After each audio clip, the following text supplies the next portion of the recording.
حضرت سعد بن معاذ رضی اللہ تعالی عنہ نے یہ تمنا کر کے کہ اے اللہ تو مجھے زندگی دے فقط اس لیے کہ میں تیرے رسول کے دشمنوں کے خلاف جہاد کروں، تیرے رسول کے دشمنوں کے ساتھ لڑوں۔ حضرت سعد بن معاذ نے یہ تمنا کر کے بتا دیا کہ بدن میں ہے جان تمہارے لیے، ہم آئے یہاں تمہارے لیے، اٹھے بھی وہاں تمہارے لیے۔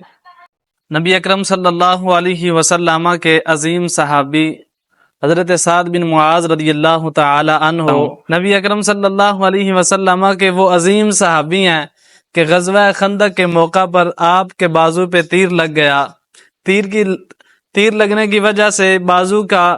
کی ایک رگ کٹ گئی،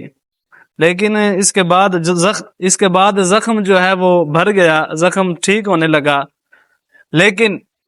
حضرت سعد بن معاذ رضی اللہ تعالی عنہ آپ نے بازو کے زخم کے دوران ہی رب کی بارگاہ میں دعا کی، اور وہ دعا کیا کی سنیے۔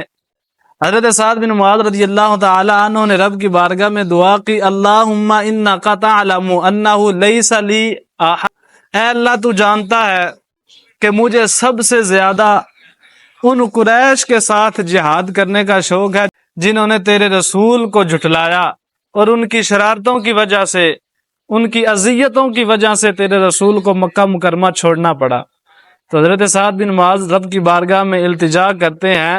ان کان باقیہ من حرب قریش شیء، اے اللہ اگر تو نے قریش کے ساتھ ابھی کوئی جنگ باقی رکھی ہے، یعنی ان کے ساتھ جنگ ہونی ہے، فَأَبْقِنِي حَتَّى أُجَاهِدَهُمْ فِيكَ، تو اے اللہ مجھے زندہ رکھ تاکہ میں تیرے رسول کے دشمنوں کے خلاف جہاد کروں۔ اور آگے آپ نے عرض کی، ان كنت ودعت الحرب، اے اللہ اگر تو نے قریش کے ساتھ اب جنگ ختم کر دی، یعنی اب قریش کے ساتھ جنگ نہیں ہونی، تو فَفْجُرْهَا وَاجْعَلْ مَوْتَنِي فِيهَا، اے اللہ میرے اس زخم کو تازہ کر دے اور میری شہادت کا ذریعہ بنا دے۔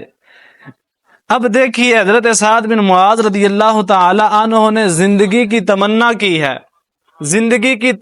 کی ہے فقط رسول اللہ کے دشمنوں کے خلاف لڑنے کے لیے۔ تو یہاں حسان الہند امام احمد رضا نے کہا کہ دہن میں زبان تمہارے لیے اور بدن میں ہے جان تمہارے لیے۔ حضرت سعد بن معاذ رضی اللہ تعالی عنہ نے یہ تمنا کر کے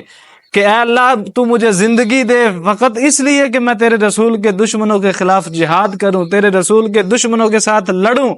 حضرت سعد بن معاذ نے یہ تمنا کر کے بتا دیا کہ بدن میں ہے جان تمہارے لیے، ہم آئے یہاں تمہارے لیے، اٹھے بھی وہاں تمہارے لیے۔